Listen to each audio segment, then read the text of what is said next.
The Carolina Hurricanes have a golden opportunity as they have been linked to a former Norris winning defenseman via trade. In this video, we're going to break down how much sense this trade makes for the Hurricanes and what they would have to give up to bring in a Norris winning defenseman here. So you're not going to want to miss this episode of Hat Trick HQ. But before we dive into it, we're just under 200 subscribers away from hitting our goal of 18,000 subscribers here on the channel. So if you're a big hockey fan, you want to stay up to date on all the news around the league, make sure down below and hit that subscribe button. But Darius, we got a lot to get into today as the Carolina Hurricanes, and I guess you guys have guessed it from the intro video, have been linked to Erik Karlsson via Frank Ciravelli here, saying that they are the most logical landing for Erik Karlsson. Obviously, we've seen a lot of rumors swirling around Pittsburgh that Karlsson was on the way out and that Dubas wants the Penguins to become younger. So there's no better fit than the Carolina Hurricanes for this player, in my opinion. With the Carolina Hurricanes being, a younger team now with their players around 26, 27 years old, does it make sense, Darius, for them to go out and get an older guy in Karlsson here?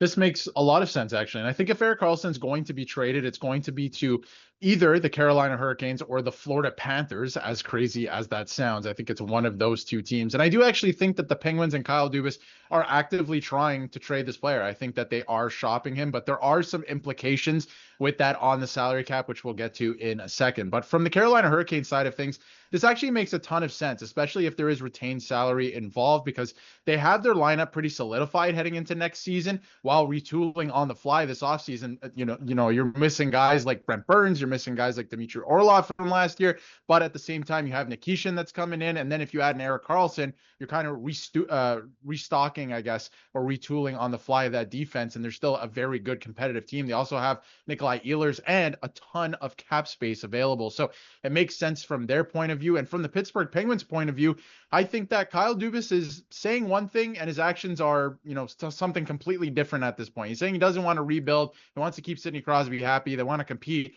but all of his actions so far suggest that they are going to be rebuilding, and he's trying to sell off Erik Karlsson, Brian Rust, and Rickard Rakell before next season starts. So this actually makes a ton of sense. And Erik Karlsson doesn't make $11.5 million. If people forget, San Jose is retaining some of that contract, so he makes $10 million.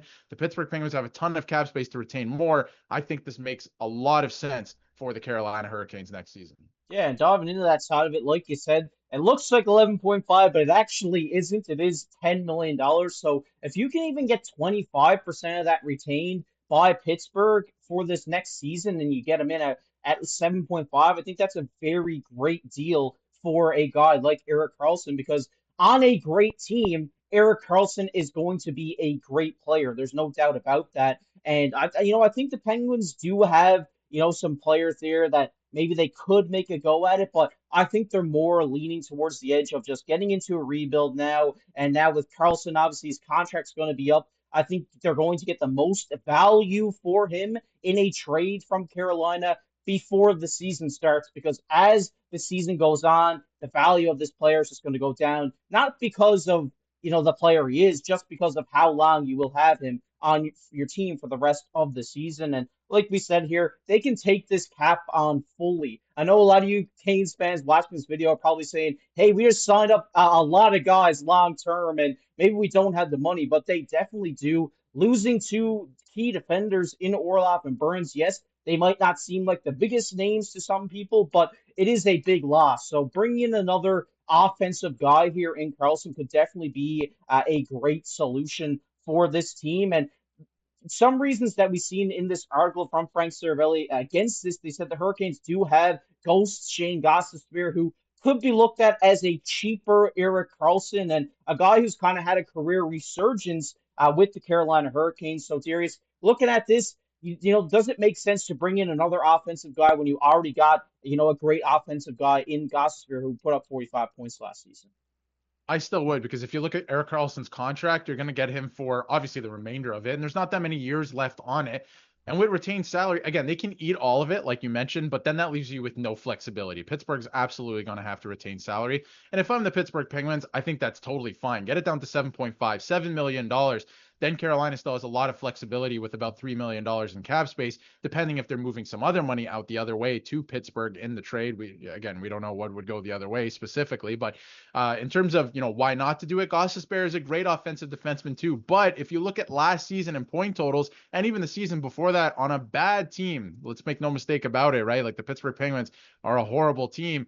Erik Karlsson put up more points than that. And yes, he's making a lot more money than that, but imagine what Erik Karlsson can do on a team that is a contender, that is trying to win a Stanley Cup, and as an offensive defenseman in that role, solidified in that role for the team as the power play quarterback. So I think that the sky's the limit still for Erik Karlsson. I don't think that, again, he's going to score 100 points or anything like that. He's never going to get back to the San Jose Sharks season that he had, but I think that there is still a lot left in the tank for Erik Karlsson, despite his injury history, that he can still score maybe 70, 75 points for a team like Carolina. And that's pretty significant from your back end if you're getting 70 points from your back end. So I think that he can still do that. And we didn't even mention that the Hurricanes also signed Keandre Miller. So if you add another guy like Erik Karlsson, this is a really, really deep team, not just up front where they made a lot of really good moves this offseason with some re-signings that are going to age absolutely beautifully, right? You'd solidify your defense as well and continue to be a contender in the league while getting younger, which is almost unheard of. So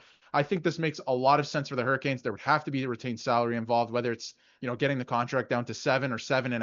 I think it makes a lot of sense for Carolina to at least still have some flexibility with the cap. And then you have your solidified number one power play quarterback, whatever you want to call it. You're getting offensive production from the back end. So, and I think it takes a lot of pressure off some of the younger guys in the lineup as well. And you're not looking to Keandre Miller to score a ton of points either, because I don't think he can do that, but he's a great two-way defenseman. So I think it makes a lot of sense for the Hurricanes, and I think both teams can make it work. So why not do it? I think, there's only one seller in the entire league. Why not pull the trigger?